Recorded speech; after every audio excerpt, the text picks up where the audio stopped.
welcome to Bright Minds International Academy. My name is Jessica Trujillo and I am the school director here.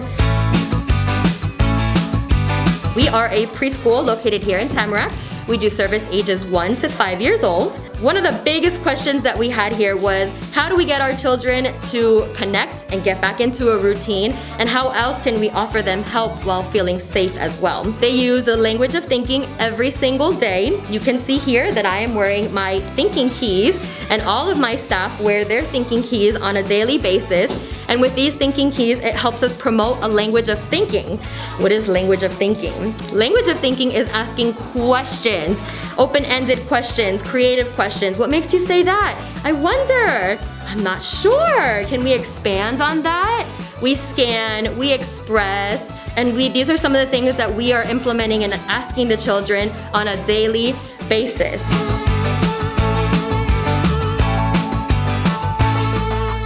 I wonder it's gonna get wet. Yes or no? Thank you, Malani. Yes? Who wanna try? I wonder if the paper is gonna stay the color white. You wonder? I wonder. I ask myself. Olivia, what do you think is gonna happen? I want red. I want red. Let me help you. Okay, Said. 1, 2, 3, ready? Go. I wonder what's gonna happen. What happened? Oh. What happened with the white paper? Put This here. one that is getting wet. Oh yes, Yes? was good job, but put here. What happened? Yours. What happened with the What paper? color is that? See, what happened with the What paper? color is that? Purple? So in this classroom, there were so many different things going on. The children were actually connecting with the country of the month, which is Africa, Ethiopia, and they were working on building their autonomy and independence. As you could see, they were working in small groups, and also as they're using their thinking keys to focus on their language of thinking, each child was able to use their expression. We focused on the emotion thinking key as they were able to connect, making their own Ethiopian necklace. That is how we promote autonomy and independence within the children. At another table, you can see that we promoted independence as well, and also we focused on sensory. So children at this age absolutely love sensorial activities, and you can see that the teacher was using the language of thinking as she asked the children to make certain predictions. So what do you think will happen when the children use the water to spray the paper? Ask yourselves, what do you think will happen? So they made predictions, they were scanning, they were expressing, we talked about our emotion, we talked about what caused the water and the paper to change color. We are going to reflect over our picture. So when we paint abstract, we use our feelings in it, right? So for example, if you feel sad, what colors would you use?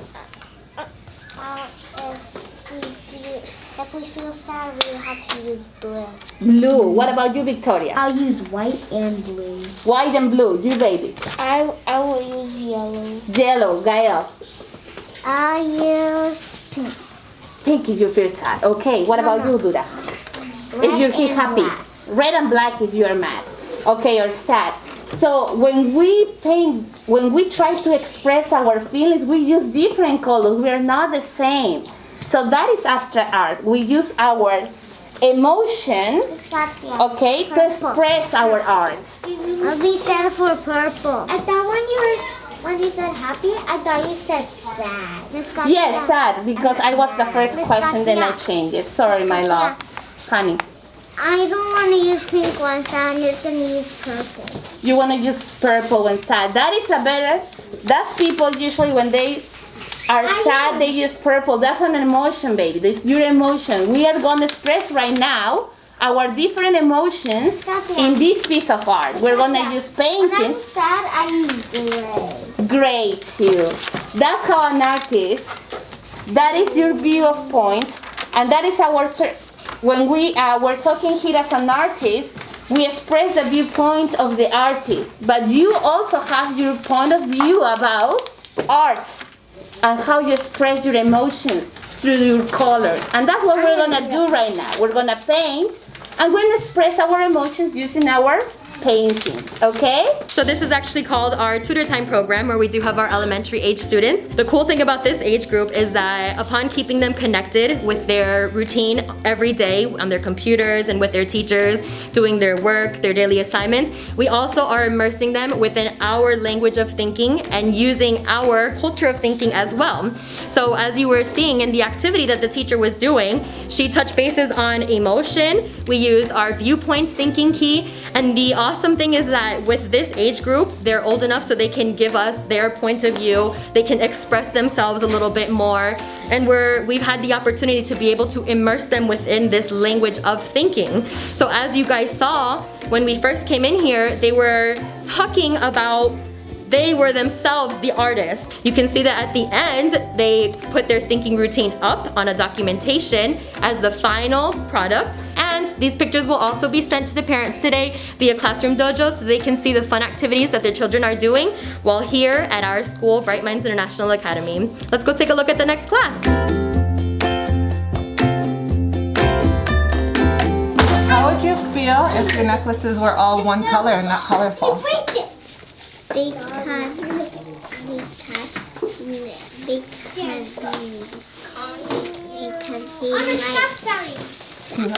You like that? yeah. Who likes that? Who likes that? What makes you say that she likes to wear all these necklaces? Oh no! Is it the expression on her face? What is it? What makes you say that? He wants to make strong. She wants to make what? He's strong. Strong? Yes. What makes you say that he's strong? Because he wears a necklace.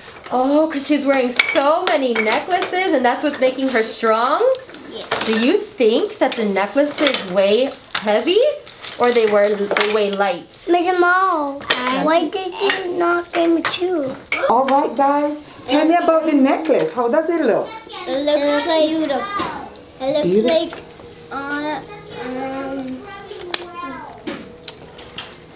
Just take your time. It's gonna come out. Tell us. like it looks like around. It looks like a round and around, like a spiral. Right. Do you think it's one necklace or it's many? What do you think? Many. You think it's many? What do you think? What do you think, Matthew? It's one or many? One and many. What do you think, Grayson? Is it one necklace or many? One. You think it's one? Do you think it's heavy, guys? So in this classroom, you can see that the thinking strategy that they were doing was called step inside. What does it mean to step inside? So with step inside, we actually give the children the opportunity to try on and step inside this person's shoes as we immerse them in the culture of the month, which here for this month it is Africa, Ethiopia. So you can see there's a variety of different strategies that we use as we engage the children to participate with us as they connect to the country Ethiopia. What are some of the things that we did? They wore necklaces, they had different colors, some of them wearing headbands, and then we asked them, what does it feel like to wear all of these things? We talked about emotion thinking key. Do we feel happy wearing all these different colored necklaces? We also talked about connecting because we said, okay, one of the children said that they connected that I wear a hairnet every single day on my head, which is so true. It's part of my safety apparel. But then in Africa, Ethiopia, they connect by wearing these beautiful, colorful scarves on their heads. So we immerse the children within that as they make their connections to the experience that they're living here. As we step inside the country of Africa, Ethiopia. At the end, once we were able to talk about everyone's point of view, we went and we connected even more. So we wanted them to live the experience of what does it feel like to wear all these beads? Was it heavy? What does it feel like to dance with these clothes and these dresses and wearing these different headbands? Does African music sound like American music or does it sound different? And that's how we're able to connect with the children and get each point of view and immerse them within our language of thinking.